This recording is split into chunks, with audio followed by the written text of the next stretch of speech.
All right, let's begin. Do you hear me fine? Okay. Do you hear me?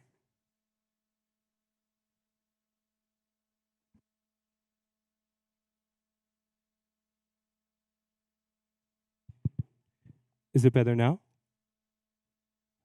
Uh, is the mic working fine? Can everyone in the room hear me? Those in the back. Okay, great. Uh, Hi, and welcome to our session on navigating the future of overdose prevention. I'm Mohammad Karamouzian. I'm a scientist at the Center on Drug Policy Evaluation and an assistant professor at the University of Toronto. It's an honor to be chairing this panel with a very distinct group of presentations, very interesting findings and studies from across the globe. And thank you for making time to come here.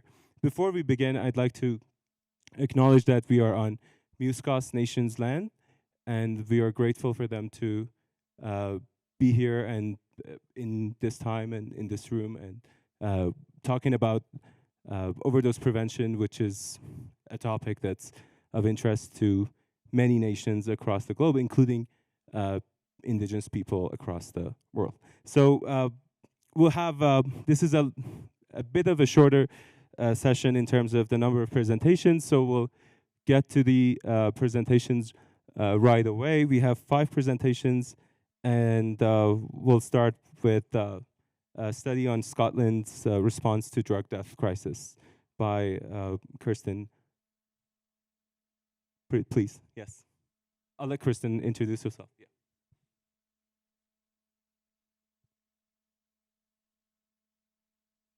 And we'll have questions at the end of the presentations, like at the end of the session. Thank you.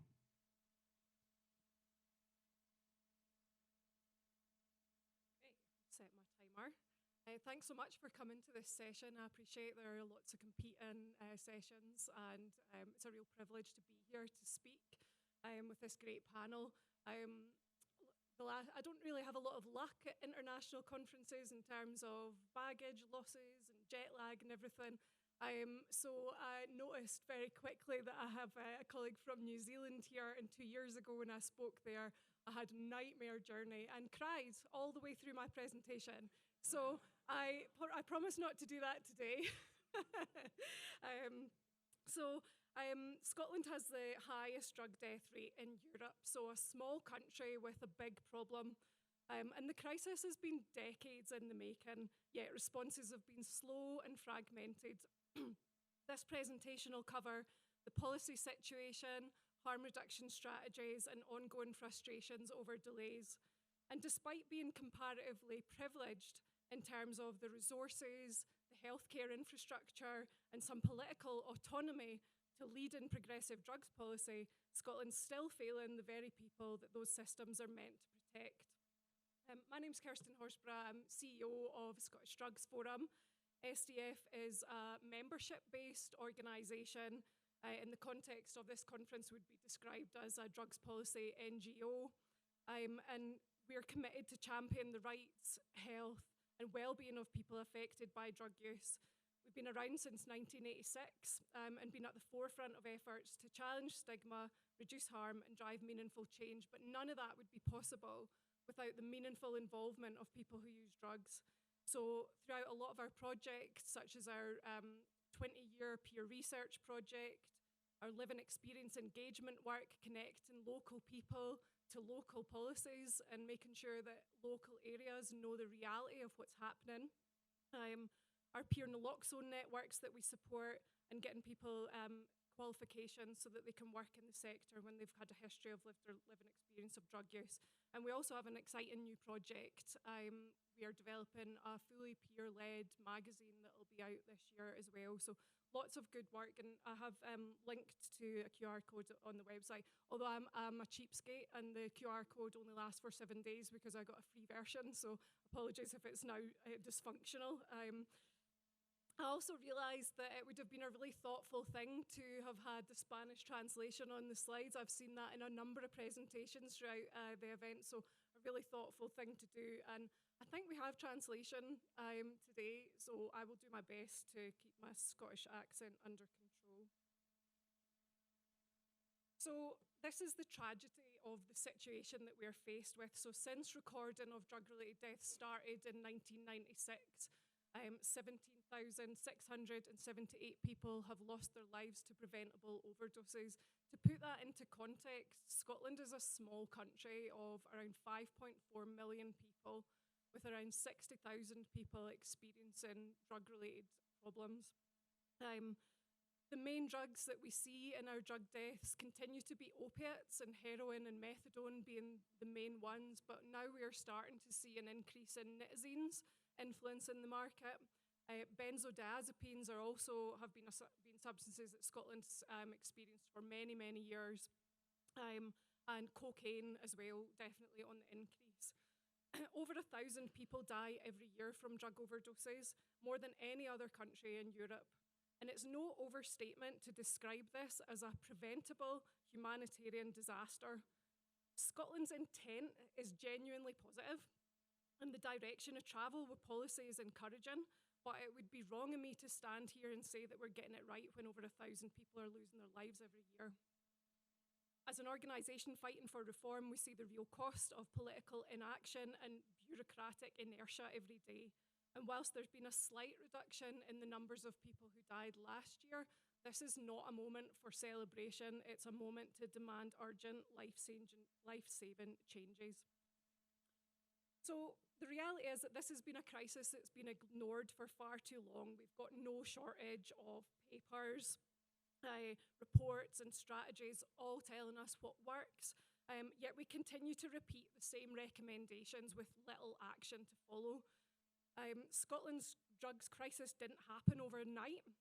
It's the result of decades of inadequate drugs policy and practice, criminalisation that drives people further into harm, underfunding at periods, a toxic battle between harm reduction versus abstinence-based recovery instead of focusing on saving lives. This is a public health emergency, but it has never been treated with the urgency that it deserves. Particularly, it's, not that I want to draw people's minds back to it, but, when you compare it to another public health emergency like COVID, the response was completely different. Law changes were fast-tracked, resources were found, local procedures were put in place to make fast changes, all of the things that we would really benefit from in terms of a drug deaths crisis as well. The Scottish Government response in 2021 was that of putting their hands up and saying, literally, we have taken our eye off the ball in terms of drug deaths. And with that came an acknowledgement that they needed to resource the issue. So £250 million worth of resource over a 5-year term for a national mission on drugs to reduce harms and deaths. It also came for the first time with a minister in Parliament that was dedicated to drugs policy, now drugs and alcohol policy, and of course came with a range of strategies that were to be introduced. Prior to this, there had been a drug deaths task force and numerous other bodies and organisations that came before this national mission that laid out clear evidence-based solutions. So a lot of the work in the national mission really builds on those strategies, and we do have a lot of positive things. We have a national Naloxone programme that we've had since 2012. That you can literally go anywhere in Scotland and get access to free Naloxone from pharmacies, drug services. We have an online click and deliver service where you can order it online from anywhere in the country and do that discreetly. So the provision of Naloxone is huge, and I think without Naloxone, our drug deaths crisis would be even worse. We focused on near-fatal overdose pathways and strategies to ensure that we weren't just reflecting on what we could do better once somebody's died, but actually, what are we doing wrong when so many people are experiencing near-fatal overdoses? We have medication-assisted treatment standards, which aim to improve the accessibility, acceptability, and equity of prescription services across the country. So we have methadone, buprenorphine, long-acting buprenorphine, and injectable buprenorphine as options. But really, a huge part of the MAT standards is to improve the culture within services and ensure that we're doing the best for people that we can. So there have definitely been improvements there. There's work on surveillance to improve the picture in terms of data capture, understanding the harms a bit better, understanding hospital admissions, naloxone administrations, etc., and of course drug trends. And there is a commitment to drug checking, which I'll come to later. There was money went into residential rehab and some focus on workforce development.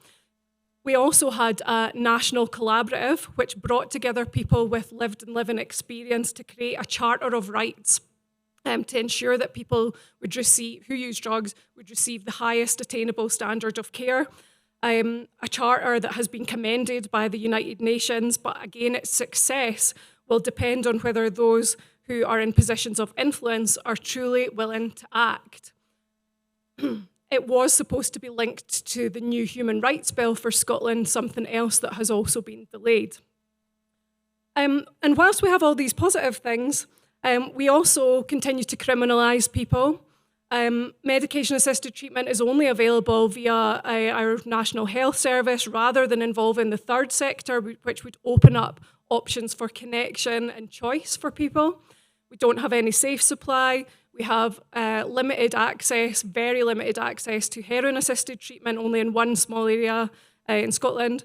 We have no real peer-driven harm reduction services, although I've mentioned we have peer naloxone networks, but that stops there.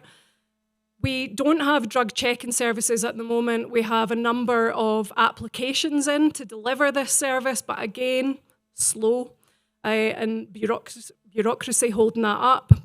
And we have really basic harm reduction tools that are missing, such as being able to provide people with tourniquets or with pipes. We have such an increase in crack use in Scotland, but we don't provide people with pipes. It's actually embarrassing and makes no common sense. So while some crucial powers like drug law reform are reserved to the UK government, so the Misuse of Drugs Act that was introduced in 1971, which is so draconian and not fit for purpose, is the thing that we work from, the Scottish government too often use this as an excuse for inaction. And I realise that I'm being hypercritical here. In comparison to many countries, Scotland is rightly seen as progressive for embracing interventions that I've referred to, and now we have the UK's first official safer consumption room. Yet, despite these positives, we're still falling short in turning ambition into real widespread impact. Opportunities for real change have been delayed, diluted, or disregarded, and every delay costs lives, every bureaucratic hurdle results in another preventable death. This is our safer consumption facility. After 10 years of trying to get there, absolutely a landmark moment in January this year and worth celebrating, but it's taken so long. It's taken a decade of advocacy, community activism, and political resistance to get us here, and shamefully it remains the only one. And it was a prime example of what I've just talked about in terms of saying, oh, well, we can't do it because the UK government says we can't. My organisation argued for years that it was within the gift of the Lord Advocate in Scotland, who is the chief legal advisor and public prosecutor, to enable this to happen. And we were told, no, it's not possible, it's not possible. And then we get a new Lord Advocate, a woman, I'll leave it there, who turned that around and made a really bold decision to allow this facility to be introduced. And I was in a session yesterday, and Matt Southwell rightly commented that, this cannot be the only type of model of consumption facility that we see in these countries. So not everybody is going to benefit from a clinical model, and we absolutely need to have different types of these facilities, peer-led, third sector involvement, mobile units, the whole shebang. And ultimately, you would like to get to the stage where wherever somebody is receiving their injecting equipment from, there would be a space for them to use when the alternative is going into the street, using in a lane, and being in a really undignified position. I don't have time to show you the video, but I have put the QR code up there for a really cool video of the service so that you can have a better look around and hear from the people that have absolutely showed their resilience and resolve to get this facility up and running. Last slide from me, I'm conscious of the time, so if it's not clear by now, the real problem is a lack of urgency and an implementation gap. So policy intent without action is futile. People are dying and exposed to increasing harms. People are not receiving what they need from services. People are being criminalised instead of being supported, and yet decision makers continue to stall, debate, and often prioritise political safety over real change. We've got plenty of pilot programs, working groups, but while we explore options, people are dying every single day. And if we're really serious about saving lives, we also need to look upstream. What are we doing to look beyond short political cycles and commit to long-term change that lasts longer than a single government term and addresses the real roots of the issue: poverty, deprivation, trauma, lack of opportunity?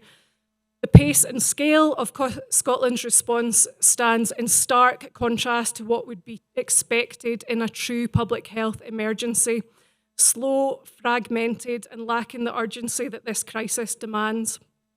We are uncertain of what will happen next. Next year, 2026, marks the end of the 5-year term of the national mission as it started. I get frustrated with the communication about, oh, well, we've done the emergency phase. Well, I feel like I must have missed that phase because we didn't see it. But we must continue to invest or we'll lose momentum. We need systemic long-term change. And we're also approaching an election year. So things are a bit uncertain for the future, but I do believe that we can make this work. I don't believe any country has got this right. Some excellent examples of what works in other countries and what people are doing well, but no country is doing it all in the one country. We're all using bits of each other's good practice. Why are we not doing all the things? This is about real people, real families, and real communities, and every preventable death is a failure of policy and implementation. The system must change, and despite the frustrations that I've demonstrated in the last 13 minutes, I do believe change is possible and that we're on the right side of history and we won't stop until it does. And to end, I would like to quote Sam Rivera in the opening ceremony: "Be careful when women are leading, because stuff's going to happen and stuff's going to get done." Thank you.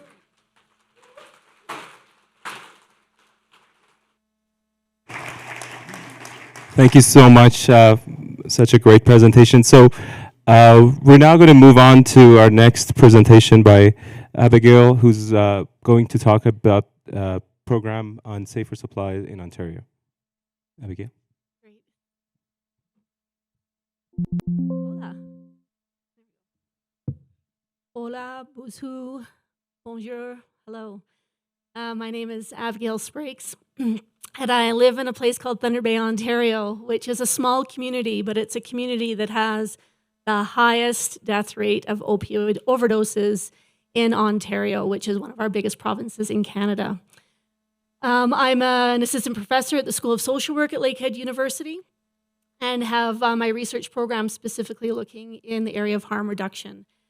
What I've tried to do today is take out all of the academic-ese out of this presentation and really try and speak to it if the people who are part of the research team were here today. And my research team, our research team, is part of people with living experience. People who are part of the Safer Supply program, who are part of co-design, coming up with the ideas, telling me when I was wrong, which I was so happy for, being very humbled every step of the way. So what you're seeing here is I get the privilege of traveling. The people that are on the team did not have the privilege of being here. And so I'm going to do my best to bring their voice into the room today, knowing that it's not my voice. And I feel emotional. My cup felt really empty coming here.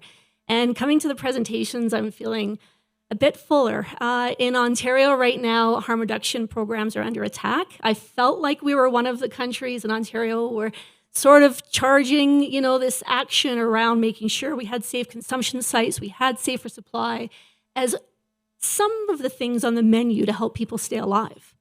And that's been all called back as of March 31st. 10 out of our 19 safe consumption sites were closed in Ontario, and we're no longer able to apply for safer supply through the federal government. They also cut the funding on March 31st. So when I applied for this conference, I was in a really good space.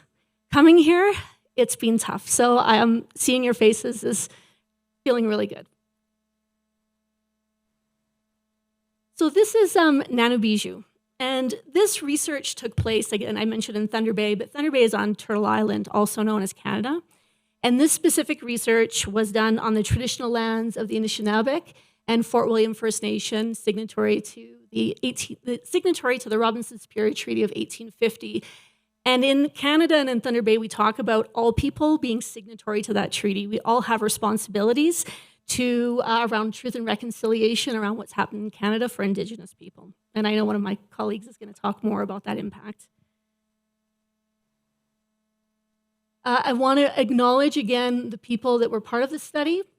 So what you're seeing up there right now, again, art. I was in a presentation, we heard about art. Oh, and I just realized I did not turn on my timer. Sorry. Let me do that quickly. Mohammad, you might need to help me, thank you. But what you're seeing here is the art of another participant of an individual in the Safer Supply program. And so we looked at every way we could engage people to make this research meaningful.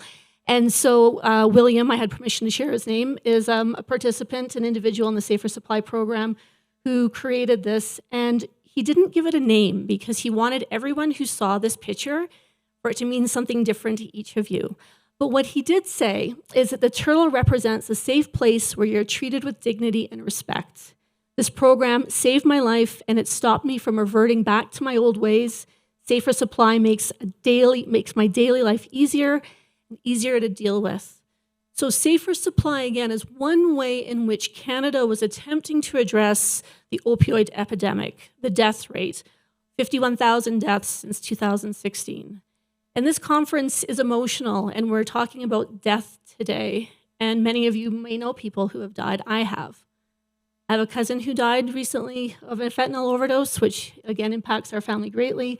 I've had members that have worked with me on the research team also die of fentanyl overdoses. There's probably not too many people in Thunder Bay, Ontario that haven't been impacted by an overdose. I want to recognize the funder, the Canadian Research Institute for Substance Matters. You'll notice the research is missing, so don't tell them. But that's the main thing they were funding was the research. So Thunder Bay is that little place in the middle of Canada-ish, Winnipeg's probably more the middle. We're a community of about 150,000 people, and yet we have the highest death rate, as I'd mentioned, in all of Ontario. British Columbia, Alberta, and Ontario really have the highest levels of death, and we're all sort of dealing with it a little bit differently. Some governments are working on this and others aren't. I've got some colleagues here, I think, from Alberta, and they have a very different stance, which is pretty much nothing or mandated treatment. Why Thunder Bay? I've already mentioned this, so I won't go through that. But what I want to show you, because the words are important of the people who use drugs who are part of the research, we did a number of digital stories, and Mike was a member of the research team. And I'm going to show you Mike's digital story. It's only about 3 minutes. And his piece that he wanted to share with you here in Bogotá was, these are statistics, but of course these are people's lives. And the team was just really humbled that you would come and listen to their words. So Mike created this digital story. I'm going to show you that now.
Not a single life was lost at the Safe Supply program or Path 525.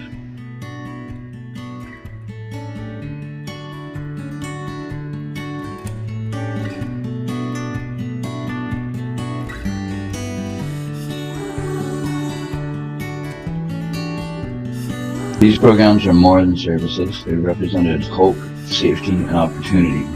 While participating, I felt empowered to focus on areas of my life that mattered, rather than being consumed by the risks of and instability of drug culture.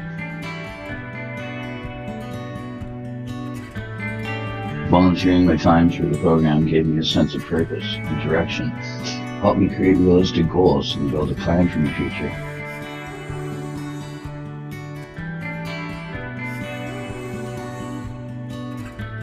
The program, combined with my own determination, made these goals feel achievable.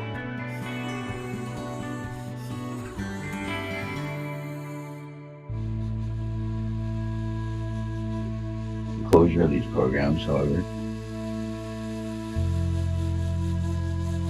has left a void, not just for me, but for many others. Gradually weaning myself off, I really wanted to work in the industry that saved my life.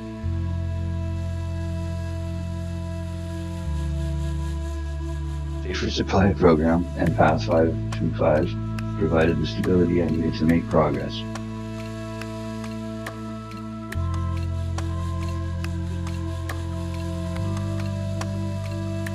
But now that stability is being taken away.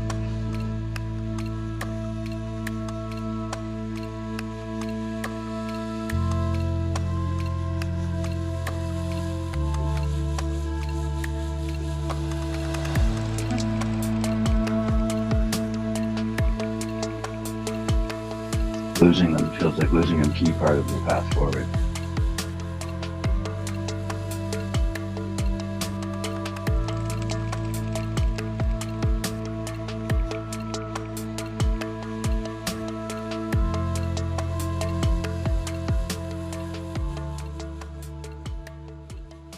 That was by Mike. There's 8 more. There's a QR code at the end, and now I'm wondering if mine times out after 7 days too. But there's 8 more stories by people who are in the program that I really encourage you to watch because, again, they're talking about how important this program was. When we originally started doing the research, we wanted to talk about relations and the importance of relationships within the program and how that made a difference so people could thrive, not just survive and stay alive. And when the government came along and announced that all these programs were going to be closed, you can imagine it was quite devastating. So not only did they take away the Safer Supply Program, but they take away the safe consumption sites. And we're talking about individuals who, so they would receive, so the way, if you're not familiar with Safer Supply, the one we have in Thunder Bay is they would come 2 times a day to receive their prescription. And typically they would get about 21 8-milligram pills of hydromorphone and Cadian. So there'd be a slow release morphine and Cadian is the backbone. So it would allow people not to go into withdrawals until they came back in the next day. And so you can imagine for a lot of individuals, they might go to hospital and they might have a broken ankle and the doctor would say, you can't be on 260 milligrams of hydromorph. What legitimate doctor would give you this amount? And they would say, are you kidding me? Like, I'm using fentanyl. This isn't even like getting to the point where it's impacting my withdrawals. And so there's still a real misunderstanding. And taking this program away, of course, it really is a death sentence. And that's why it's difficult to talk about it here today. When we watched these videos, we hugged, we cried, because the worry was we don't know when or if we'll see each other again. So in Canada, 22 people a day die of a fentanyl overdose. In Thunder Bay, 69.5 is our death rate per capita for 100,000 people. During the time of this study, which was an 18-month period, 181 people died in Thunder Bay of an opioid overdose. 0 people died in the Safer Supply Program and the Safe Consumption Site. We had a die-in at our City Hall where we had 400 people lie on the steps of City Hall to say, this is what this program has saved. Am I for time, Mohammad? Oh, 4, oh geez, okay. So there's a couple of phases. The first phase was the program evaluation that was funded through Health Canada, and that was a requirement of being a pilot program to do a safer supply. I'll give you the link to the document if you're interested, but essentially what it did was it said, yes, people are surviving, and actually this program is meeting the social determinants of health. So decreased risk. People were reducing their use, they weren't accessing the toxic drug supply, they weren't having, so overdoses in particular, In the 3 months leading up to the Safer Supply program, 130 overdoses for 35 people. After being on Safer Supply, 10 overdoses for 35 people. So you just see the difference, right? The program makes right away. Increased basic needs. People came in unhoused. Only 24% of people had housing. Come in the program, 76% of people had housing. And housing might just mean that their dad let them move into their garage. Like, I'm not talking about, going into traditional housing. It was being connected back to family and family saying, come home. Let me, take care of you. Let's come back into the family. Increased health, of course, physical and mental health, and increased connection. And that's the piece I really want to get to in the last 3 minutes. So these are the statistics that you would have seen in Mike's video as well. So there's a number of opportunities to go back and look at this particular research. But what we wanted to do out of the program outcomes would say, well, that's fine that Health Canada wanted to know if it was evidence-based, which it is, which we thought they would continue to fund if we proved the evidence, and we had done that across Canada with these program evaluations. They still chose not to fund it. So we said, maybe if we get them in the heart, right, we do the emotional part. Well, unfortunately, that didn't work either. So we wanted to talk to people about what was the real impact of the program. And you'll notice on that third bullet, it says to provide more evidence. And I just want to recognize the more evidence was yet again on the backs of people who use drugs. Going back to say, you know what we found through multiple program evaluations is not enough. Can you tell me some of your really heartbreaking stories? Like, it's ridiculous.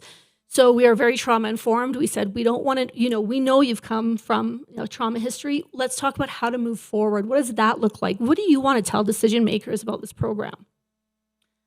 I'll leave this for now. We had 20 people that engaged in this specific part of the research, but I will highlight just some of the self-identification. I want to highlight the piece that says 95% Indigenous.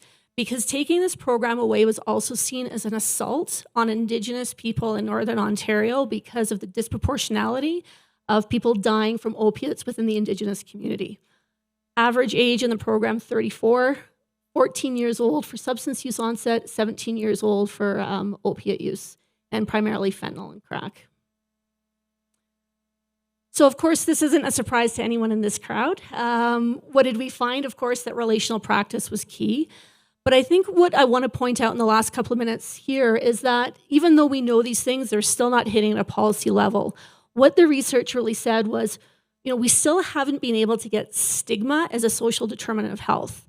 It's great that we're looking at physical health, we're looking at housing, we're looking at education, but those are some of the material things. What about how we interact with people? What does it mean when people are continually stigmatized and then you come into a program that tells you you're worthy? And so just say one here, it feels good. Like, I feel good about coming here and talking to staff a little bit. They care about us. It feels good knowing that someone out there is watching out for you. They don't treat you like a client. They treat you as friends and stuff like that. They actually talk to you as a person. You can just see the compassion in their eyes and the way they talk, and the judgment isn't there. You could just feel that, yeah, you feel it. You can feel people. Of course, social inclusion, and this was beyond family and friends. This was just about being able to walk through the door. And I want to say this program has people with lived experience who are the staff. They're the ones who welcome the people into the site. They sit with people. They talk about their own experiences. They do a lot of self-disclosure, right? It's not clinically in that way, but that, of course, makes a huge difference. Self-perception. We don't talk about this maybe enough, but people's own internalized stigma, this program really challenged that as well, is that you are worthy. And with this presentation saying they see you as human, again, I know I'm not telling anything new to this crowd, but for the people who are in the program, they really felt, that they weren't human, and this program really made a difference for them. Okay, and I'm getting you're done. So, of course, decreased relational stigma. And I'll just end with this then. So our research on stigma, of course, we know that it needs to be part of the social determinants of health. We know, again, that social relationships are identified as healthy outcomes, but we know that the social is missing out of social determinants of health. So I'm just going to pop up that QR code because that'll bring you to the digital stories, and it'll bring you as well to the program evaluation and the research that's being done. And then the last piece I'm just going to leave you with, because I think we have to make these statistics real. So this is my cousin. I have permission, of course, from the family to share that. So he was one of 22 people that died in Canada on April 2nd, 2023. And if Mike was here right now, he would say to you that the drugs that the drugs that they get through the Safer Supply program help them to stay alive, but the relationships in the program help them to be alive. Thank you.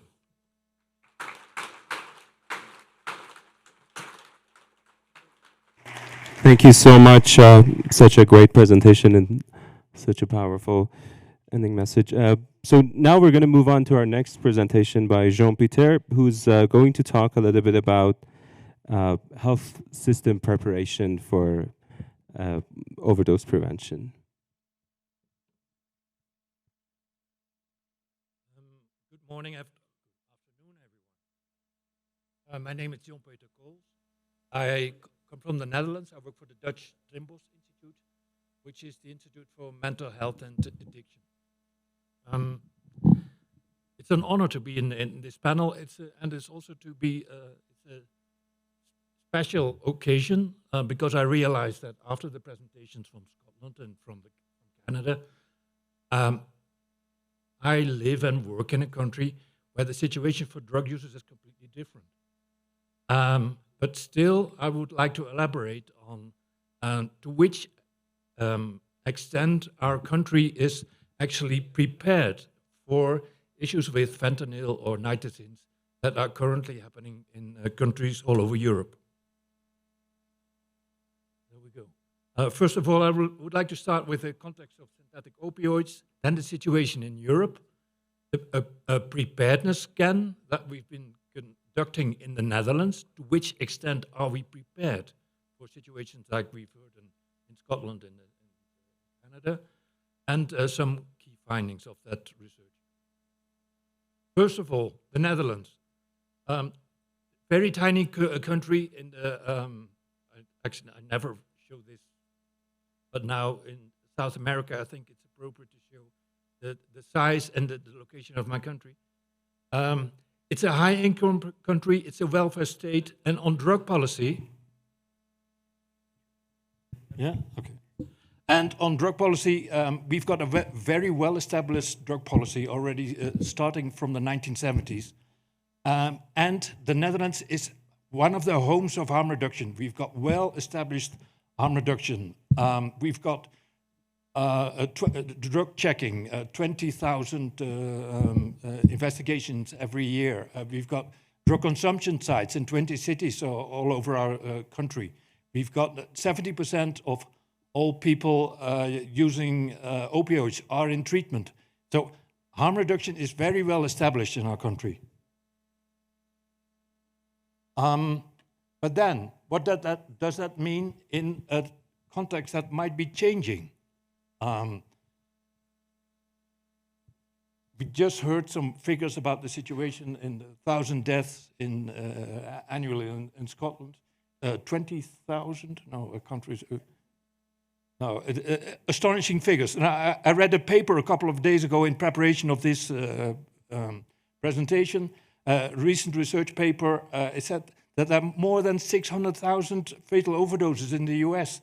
That's 1 in every 10 minutes. The rates are going down right now, but it's still every overdose, fatal overdose in New York City, every 4 hours. It's incomparable. And that makes the question appropriate to figure out how is the situation in Europe? How is the situation in the Netherlands? Some months ago, our Ministry of Health looked at the situation abroad and asked, could you figure out if our country, the Netherlands, is, even with all our public health systems and harm reduction facilities, are we well equipped? Are we well prepared? So our institute started with the research, and we're about to finalize it, and I would like to present the key findings. We conducted 13 interviews with international experts. Some of them are in the panel or in the room, and with over 50 national experts. Right. I would like to present, let's say, the first findings. If we look at the Netherlands, Europe, synthetic opioids in Europe. One of our key conclusions, findings was that there are major transformations currently happening, but there isn't a single trend. It's not like a train where you've got the first compartment or the second or the third ones. There are different developments in different parts of Europe. But we see some major trends. The first one is, for instance, in the Baltic region, where there is a full-blown synthetic opioids market. There is no heroin or anything else, comparable to the situation that I hear in the US, for instance, or in Canada. A second trend is cluster outbreaks, incidents. The third one is in countries, for instance, like Germany or in Norway or in Switzerland, where there is a slow but steady increase of opiates use among people, among younger generations of that are currently starting with opiate use. And then there are countries where there are hardly any synthetic opioids. Netherlands was one of them, we thought. Because in the Netherlands, our research found out that we only had 4 cases of Nitazenes hospitalizations in the last year. 4. That part of our research that is, so if we don't have Nitazenes yet in the Netherlands, how can we prepare? So what we did is that we came up with a couple of scenarios and 6 risk groups for our country. It might be completely different in other situations in other countries. The scenarios are, for instance, concentrated on let's say the heroin market, but also on the markets of benzodiazepines, fake medications, or, for instance, if it would happen in prisons, if Nitazenes would be introduced in the prison setting. And given those scenarios, we try to figure out to which extent is our country prepared. But we noticed, for instance, that although our country has a well-established health system, we saw more and more vulnerabilities, a wider variety of substances, different and younger populations who started using all kinds of substances, and also different motives. We also saw that there is pressure on the social system in our country. And that led to the conclusion that we think that our national response system, keep in mind, this home of harm reduction, very well established health system, our country is prepared to deal with drug incidents right now. But if nothing changes, ambulances arrive within 10 minutes. But we think that our health system is not well fit for the market changes that we see in countries happening around us, that we hear in Ireland or in Scotland or in some countries in other countries in Europe. So our key recommendation is to look at the entire system and to amend the gaps and the needs that we found. And then certainly, while we were drafting the conclusions of our report, we had the first fatal incident in our country of someone who bought Nitazenes. We've got only one in our country, only one. But it was enough to send out a red alert immediately, and it was all over the news that there was fake oxycodone containing Nitazenes. Okay, this is a very complicated slide, but it's one of the final ones. We've made a list of all kinds of recommendations of what can be improved of our country. The red ones are, let's say, the key elements: the overall coordination system, the monitoring system, the early warning system, the response system, and on the longer term, the care, prevention, and more research. And all of these elements, we are currently drafting detailed recommendations. It's required because one of the elements that we learn from the situation in Europe, that each and every country is developing this preparedness situation individually. There are no good practices. Each and every country starts from ground. So, we kind of drafting a kind of a response system right now. And now to harm reduction. Where is harm reduction in this entire system? The green elements are the elements where harm reduction is involved. And as you can see, in the majority of domains, harm reduction is an essential element. It's either in drug checking or in outreach. It's on overdose information. Harm reduction is everywhere, but still we think that given the current situation in our country, harm reduction for synthetic opioids in my country leaves considerable gaps. There's quite a number of things that need to be done. For instance, harm reduction should be widened to not only to substances like heroin or cocaine or injecting. It should be also include harm reduction for non-prescribed opiates, people who are on medication. There's an enormous group in the Netherlands, growing group of people who buy online medications, benzodiazepines, aprazolam, whatsoever. And that's a quite contagious market of fake medication. Harm reduction is not involved in that entire area at the moment. Secondly, different settings. Harm reduction should enter the prison settings. Prison is it's a society in its own in the Netherlands. No, everywhere in the world it is an entire different society, also in the Netherlands. And I think that it's also very important that it should look at there's new generations of people who are starting using drugs, not only the problematic drug users. And then thirdly, I think that harm reduction should also connect with wider issues, for instance, on pain medication or the recreational use of, for instance, benzodiazepines, mental health, and a complex one, and something that we noticed, a culture of consumerism and instant gratification that we see that all of us have. But it also affects drug consumption. And that brings me to my final conclusions. If we look at synthetic opioids in Europe, we see different trends and different scenarios and different levels of risk and harm. And all the elements have required different responses. So there isn't a one size that fits all. But each scenario that I described requires harm reduction. And that preparedness scan that we're currently finalizing in the Netherlands shows that even in a very well-developed, high-income welfare state country like the Netherlands, many gaps exist in our response system.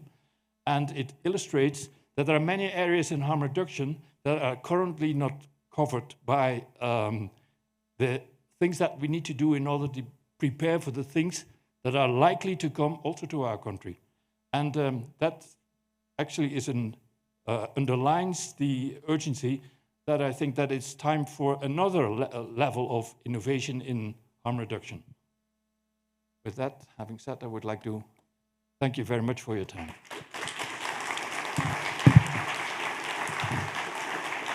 Thank you so much. Very interesting talk, and I hope we get to discuss about preparation more at the end of the session. But one thing I've noticed across the North American context is that drug markets are very volatile, and then when they change, the shift is really exponential, so it catches people by surprise. And now with what's happening with the drug market in Afghanistan and the drop in heroin supply in Europe, I think it's a disaster in the making.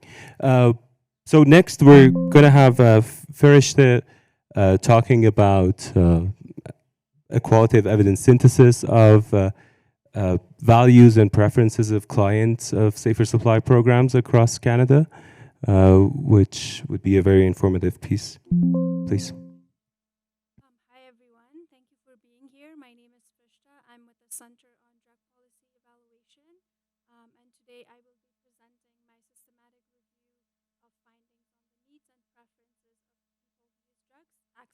prescribed safer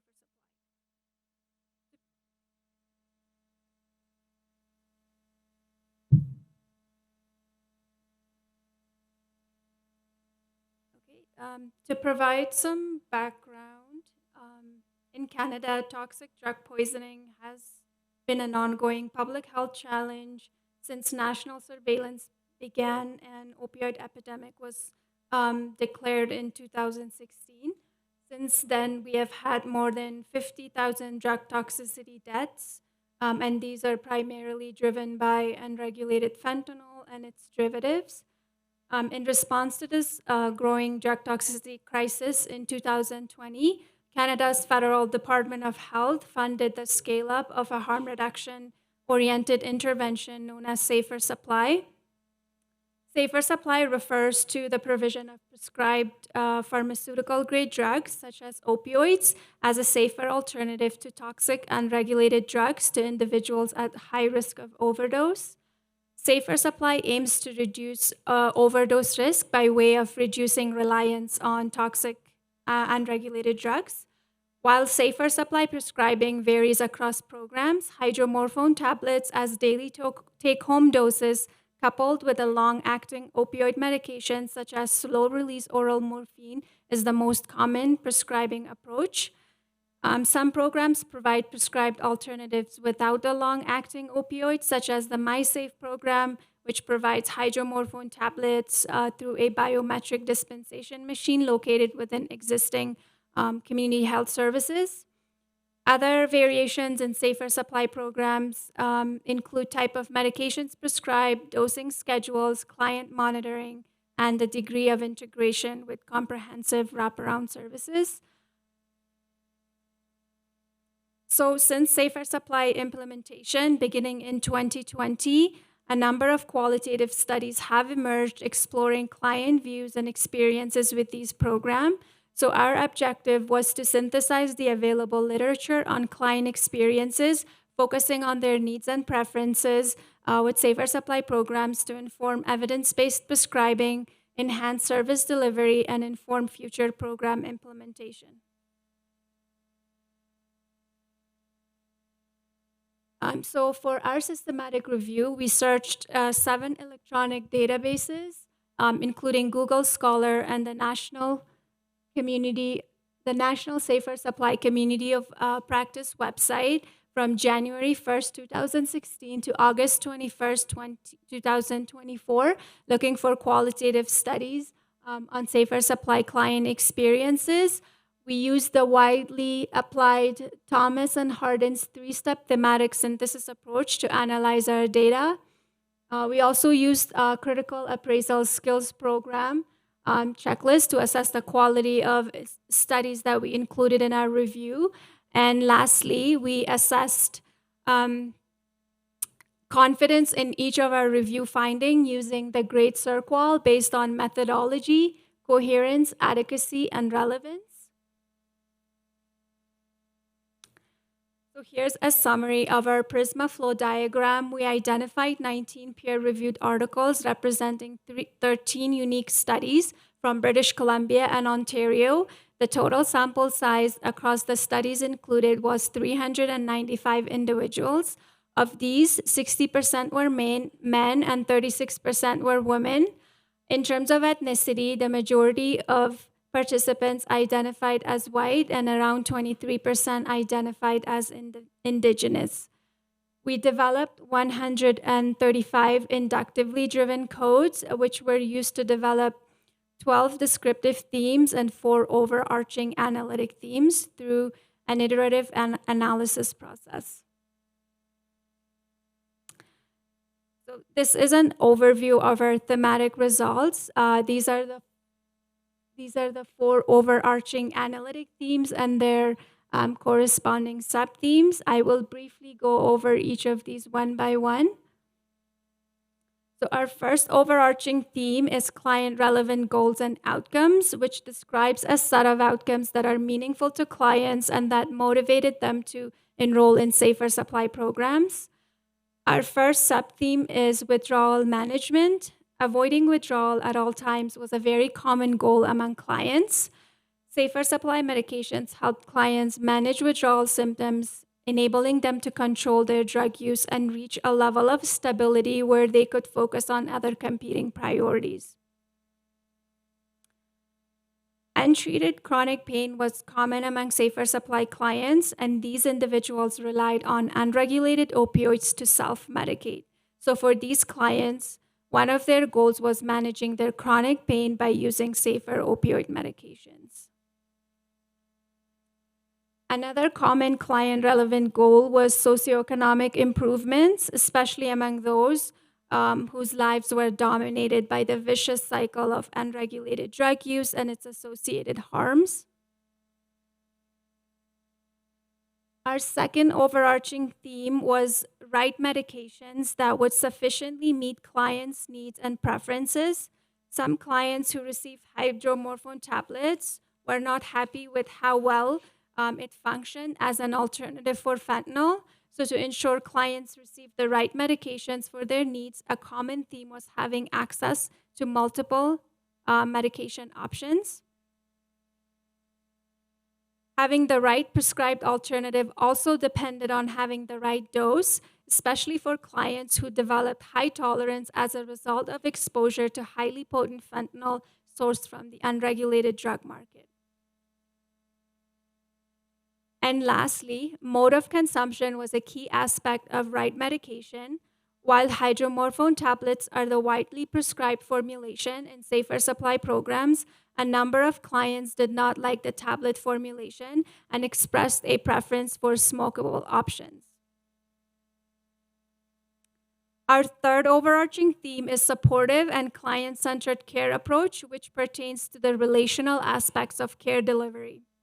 Clients describe safer supply care environment as safe, welcoming, and non-judgmental, contrasting these with their experience feeling judged and mistrusted in conventional treatment settings.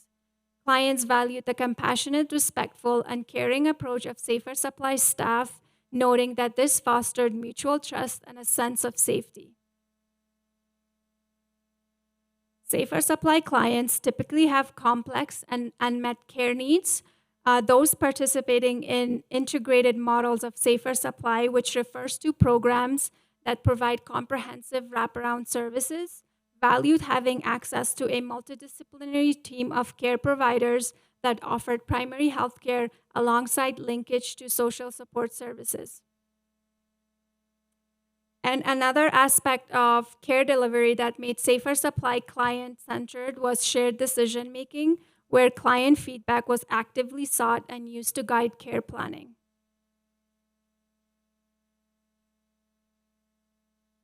So our last theme speaks to the need for a complex adaptive systems approach to guiding safer supply clinical practice. Clients described how structural vulnerabilities such as homelessness, stigma, and geographic barriers influenced access and engagement with safer supply programs. The high potency of fentanyl and the presence of adulterants in the unregulated drug markets further complicated substance use practices and outcomes. So here, subtheme 1 emphasizes that care planning should consider clients' living situations to better meet their needs. Overall, clients described their dose schedule and care plan as flexible. However, some expressed the need for greater flexibility so that accessing safer supply did not interfere with other life responsibilities, for example, work and other daily activities. Our final subtheme here highlights the need for non-punitive policies for missed doses. Clients appreciated being able to return to care without penalties if they missed a few dose schedules or they took a temporary break. This helped them to maintain a stable dose, which they described as a key factor in staying off of unregulated drugs. So in summary, these are our key takeaways. For safer supply programs to be successful, there is a need for a wide range of opioid medications and formulation options to adequately support clients' varied and evolving needs. Safer supply programs should continue to use a client-centered and adaptive care approach, tailoring services to the needs of individuals and their preferences rather than a uniform approach in terms of goal setting, prescribed medications, and dosing schedule. And I want to end by acknowledging my co-authors for their valuable contribution to this work and our funding agency for supporting this work. Thank you for listening.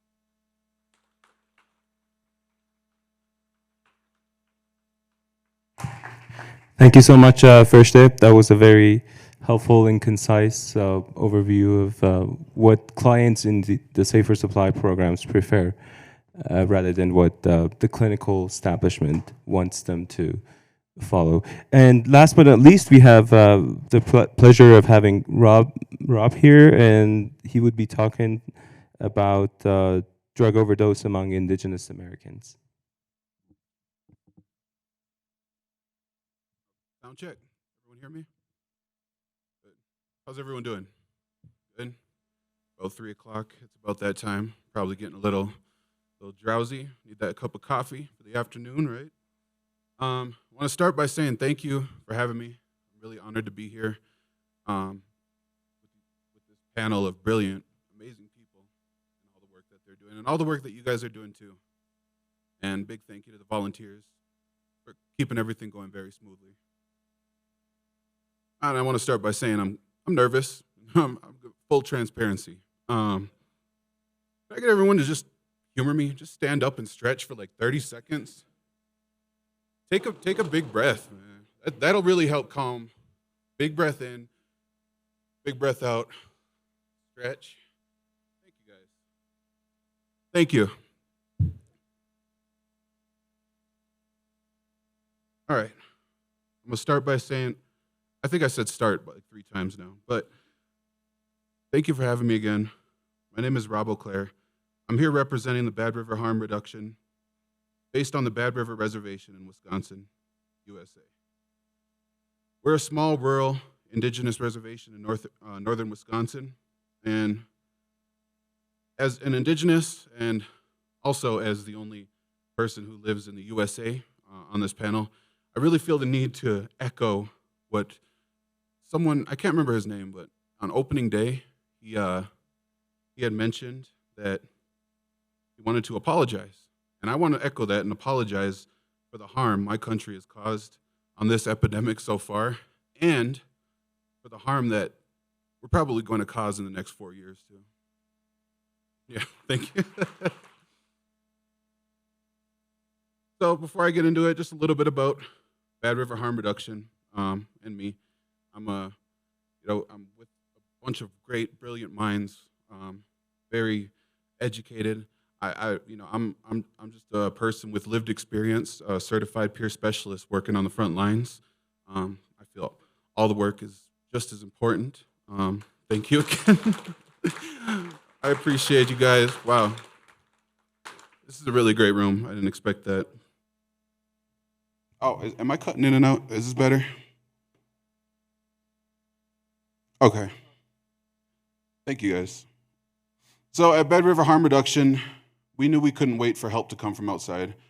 Our program is led by Indigenous people, tribal members with lived and living experience with drug use, recovery, and incarceration.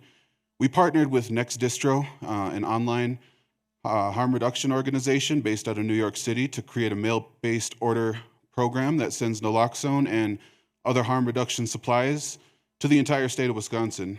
But we didn't stop there. We also hire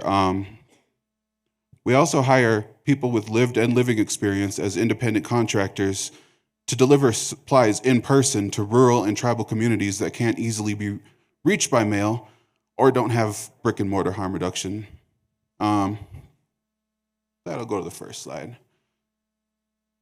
I talked about it a little bit, but this is just a little bit of our objective. Wisconsin overdoses are concentrated in certain areas. Most of Wisconsin is rural, and the bulk of the overdose deaths are taking place in Dane and Milwaukee County, which is like the big city area. And let's see. And we and Minnesota are particularly affected by, I say we as an Indigenous people are affected at a higher rate than any other ethnicity in the country. In 2022, within the states of Minnesota and Wisconsin, Indigenous people were dying from overdoses at rates dramatically higher than the average. In Wisconsin, Indigenous people were dying at a rate of 113 per 100,000 people. In Minnesota, it was 191 per 100,000 people. And that's compared to the 32 per 100,000 nationally in the USA. Despite these shocking numbers, there's been very little research or funding devoted to truly understanding or addressing our challenges as Indigenous peoples and that Indigenous communities face, especially in the rural and the remote areas. I get a little emotional every time. I'm either sad or angry when I read this stuff. And right now it's coming off as a little sad because I could have been one of those statistics. I almost was a couple times. And I have loved ones just like everyone else that is. And even though data and numbers are boring, the full transparency, they're important, very important. And like Abigale said, I loved how she ended by bringing that to life, making the numbers, giving a face to them. Excuse me. A little bit of the landscape. I'm sorry, I gotta walk up here. I gotta see this a little closer without getting in the way. More than 43% of the fatal overdoses in Wisconsin are in the two highest populated areas, which I talked about a little bit earlier. 50% of the overdoses were spread over 70 counties, out of 72, I believe, in the state of Wisconsin. And below it is just some numbers of the counties and how they were affected. And this was from 2022, and now we have the same thing in 2023. You see a little change in the numbers, but overall it's fairly the same, which just kind of shows that we got a lot of work to do, right? So we're going to talk a little bit about Bad River harm reduction and Next Distro successes. Between November of 2022 and November of 2024, this is just a graph of how many Naloxone requests we refilled per month. And on the right is from November 24 till February 25, that's the total doses of Naloxone that were sent in the mail. And we don't just mail Naloxone, we mail all harm reduction and STD testing and birth control in the mail anywhere in the state. Our system is simple, fast, confidential, and completely free. People can order Naloxone, syringes, fentanyl test strips, wound care kits. We ship it discreetly to them. For those who need more personal support, our peer delivery workers bring supplies directly to the people's doors. I talked a little bit about that earlier. Just can't say how proud I am and honored to be a part of this organization. Me personally, I've only been doing this work for about a year.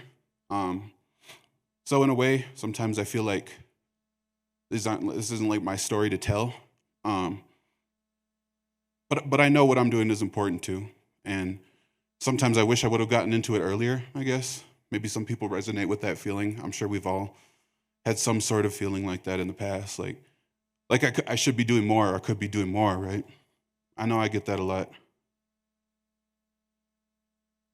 So a little bit about the successes between April 2024 and March 2025. As you can see, 77% of all orders are from counties other than Milwaukee and Dane, which are the rural counties. Over 44,000 doses were mailed in 1,056 packages. Over 16,000, almost 17,000 fentanyl test strips were mailed. 43 reported overdoses. Reported overdose reversals since December 22, which that parentheses is big no. That's underreported. People don't want to, because of the stigma, people aren't reporting all the overdose reversals, which I'm sure comes as no surprise. Intramuscular and nasal naloxone are offered thanks to DHS, the nasal supply is stable for now. I forgot to talk about Vital Strategies, if anyone's heard of them. They're a big funder of ours. They're funding supplies, staffing, space. They are completely funding our mail order program, and they do a lot of data collection and cleanup for us too. 37% of orders are by someone who witnessed or overdosed themselves. In the form, which is confidential, people are asked questions before they place an order, which is how we are getting these numbers. Now, there's only 2 more slides, but these are my 2 favorite ones. These are some barriers. I'm sorry. The next 2 slides after this, I'm just gonna keep going with this one. Sorry. Okay, barriers to obtaining naloxone locally from the data that we receive. People are saying cost, lack of knowledge, of local resources, the hours not working for them, or the location, fear of judgment. I personally felt that when I was using. Naloxone is out of stock at the place they normally go, and this is where we come in. You know, we can deliver it to them for free. This is one I was talking about, one of my favorite slides to end. These are quoted reasons that people gave for why they are requesting naloxone and harm reduction supplies in the mail. Rural community, not easy to access where they are. Shame, big one. I live pretty rural and work at a convenience store that has seen overdoses recently. I don't know how to get it. I'm currently laid up from an accident. Cannot find anyone to go to the AIDS Resource Center for me. I wish people would understand it's anonymous as their fear is being found out. Hard time finding transportation. My mother doesn't believe in it and won't allow me to carry it. The only thing she doesn't go through is my mail.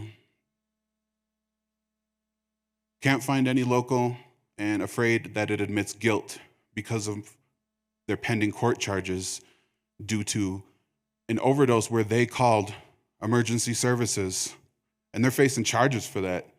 I mean, I hope everyone's just as riled up and angry about that as I am. It should not be that way, right? So these are some quotes that came from October 2023 to April 2024. These are a little bit more recent. I can't afford it. Pharmacy wanted $50, pass with $2 signs. Pass, like $50 for 2 doses of nasal naloxone? Like, man, robbery, right? I didn't like this one either. Record keeping adds it to my electronic medical health records. Why? Someone is, getting naloxone, like, I'm guessing they're getting it from a pharmacy or something, and it's getting added to their record? I don't get it. I need Narcan, not for me, and I don't want it on my records. It's just bullshit. It's bullshit that people feel like they have to explain why they're getting naloxone. Does anybody feel like they have to explain when they're getting insulin, blood pressure medication?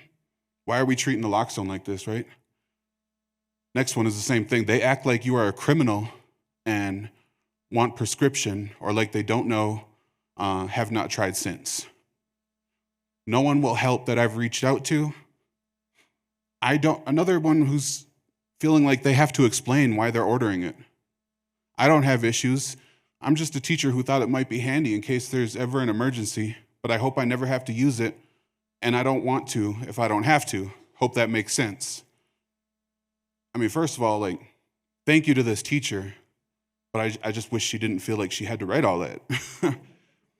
And maybe she lied. I don't know. Maybe it is for her. But either way, it shouldn't matter, right? And okay, it's free in Milwaukee, low-income areas, but not in rural northern Wisconsin, which is where I live, and I can attest that that is true. And before I end, I just want to say that our lessons, when I say our, I mean our as an Indigenous person And as for my program, Bad River Harm Reduction, our experience has taught us a few things.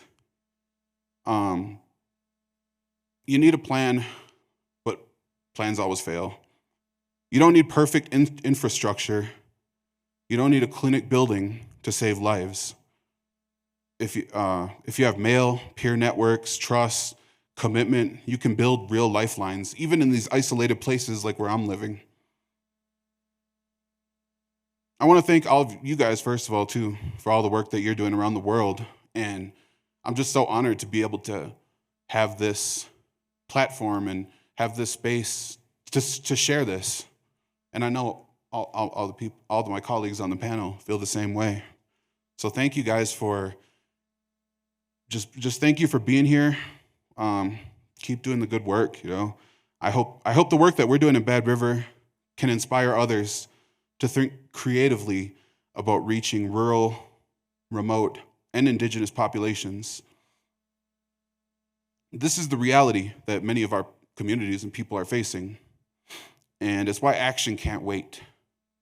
And I keep going back to rural communities, but that's just, I'm a res kid. I grew up in a small town on a reservation where family was important, like we were close-knit, but resources were scarce.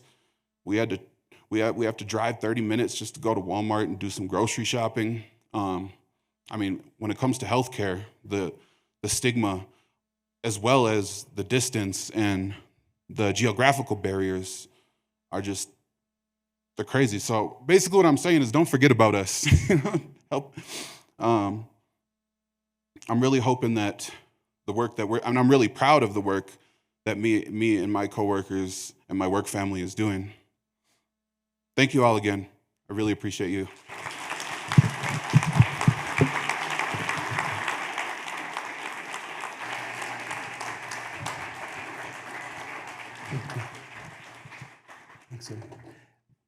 Thank you. Thank you so much, Rob. Such an amazing presentation. And thanks so much to everyone in the panel for keeping us in time. I know this was too much information in a few slides. Thank you so much. We now have time, like 10 minutes for questions, which is unheard of in this conference.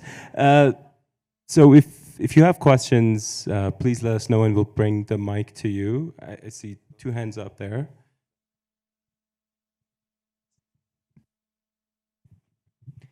Thank you so much to the panel. My name is Kellen Russinella. I'm the Director of Public Health with Drug Policy Alliance.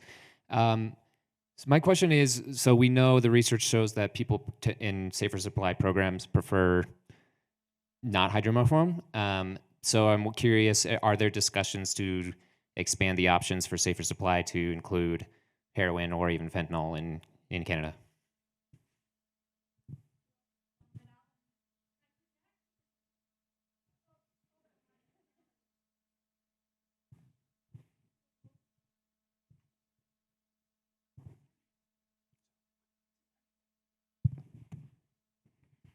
Great, thank you.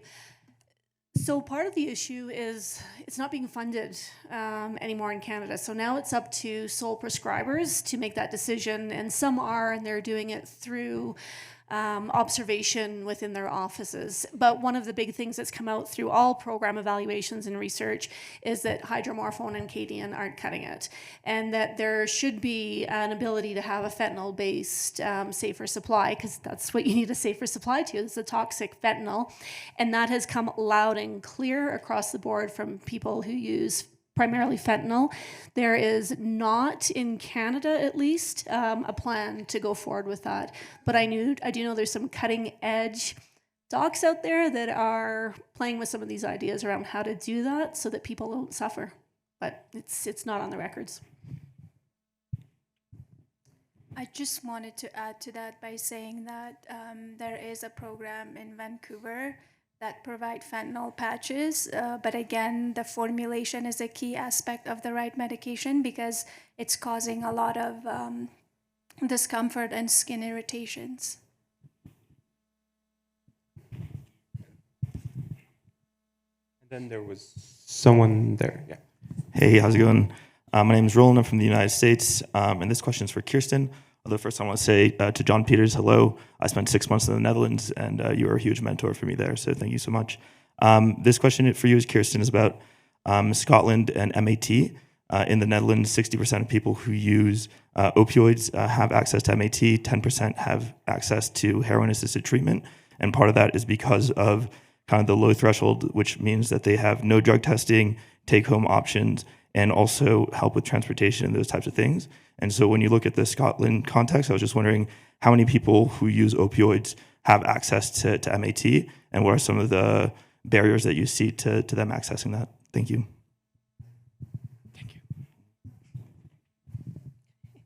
Thank you. I'll try. So yeah, I mean, I think one of the major issues that we've had in Scotland with our treatment system is that it's quite punitive. And is focused around people not using on top of their prescriptions, or having a very paternalistic programme where people are required to go to a pharmacy every day for supervised consumption. We also have had change in patterns in drug use. So obviously our MAT services are really heavily focused on opiate use. Whereas actually, you know, with the change in drug trends, we have lots more people using cocaine, and actually we see much less heroin use now. So our treatment system isn't equipped to provide people with what they need, because people tell us that if they are using heroin and mostly stimulants, they don't see the point in going to a treatment service because they know that their stimulant use won't be addressed. So, you know, it's a sort of vicious circle. So, yeah, I would say that the majority of people who are accessing treatment services, we used to see that it was around 50% of people who died from a drug-related death were in treatment. Now we see that's increased quite a bit. So, and, you know, sorry, this is such a big subject. I'm happy to chat to you afterwards as well. But another thing that we don't do well is providing people with adequate dosing. So, you know, the dosing isn't always a therapeutic dose. And we have this culture around you're seen to be doing well if you're on a lower dose or if you're abstinent. So it feeds that sort of stigma cycle. So as a country, we've managed to massively stigmatise life-saving treatment options. So there's all of this culture stuff going on, as well as the access issue and people not getting really what they need from services. So I'm sorry, I'll stop there because I could go on about that for hours. Thank you. Hello, my name is Arild Knutsen, Association for Humane Drug Policy in Norway. I want to thank you, this great panel, your amazing presentations. And we in Norway, we are also trying to get prepared because there's a lot of more Nitazenes, and there's a changing in the market. Usually people went down to the city center to get heroin. Now they get fentanyl or Nitazenes in their mail. So it's new groups, we don't reach them. And that's why it's so lovely to listen to you, Robert, because we have to make Naloxone for free, available for everyone. We really need to reach more people. And we are starting to do that in Norway. We have methadone, buprenorphine, we have heroin-assisted treatment, and now we also need safe supply. That program is amazing. We are going to get safe supply substitution treatment in Norway for central stimulants and for benzodiazepines, and we all need to go that direction. Thank you.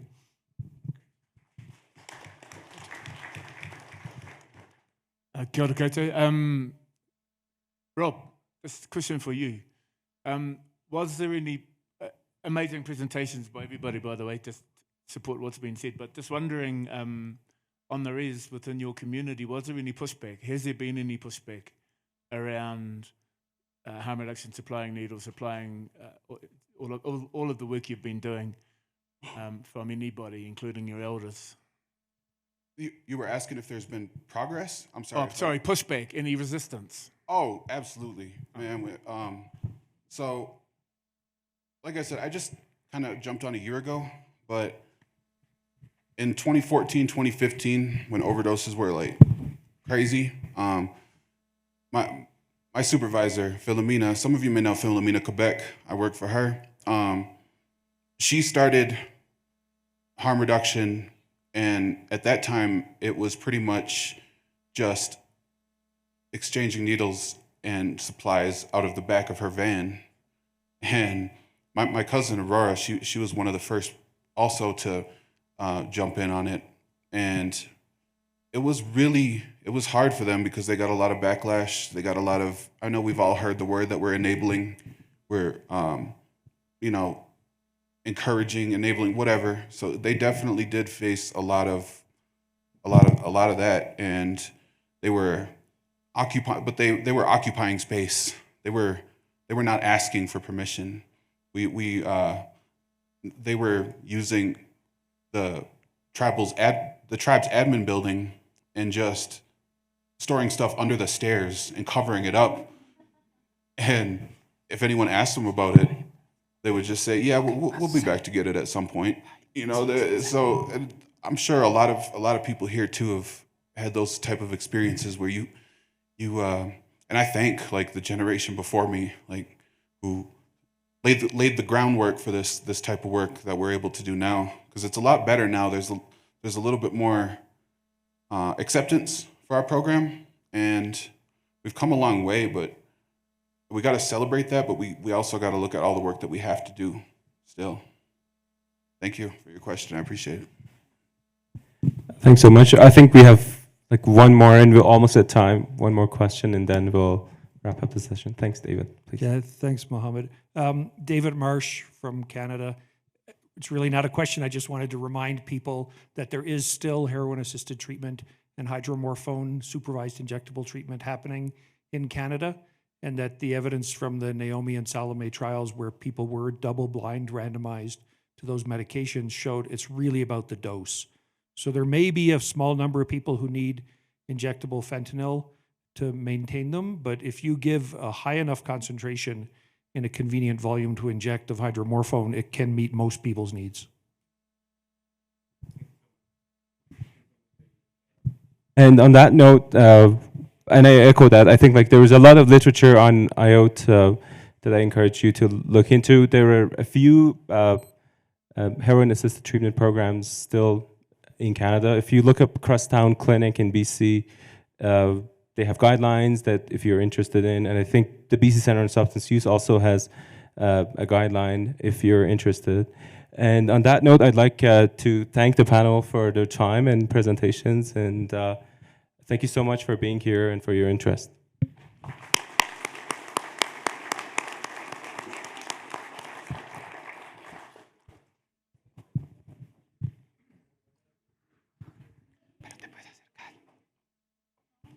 Se acabó, pero te puedes acercar a preguntar.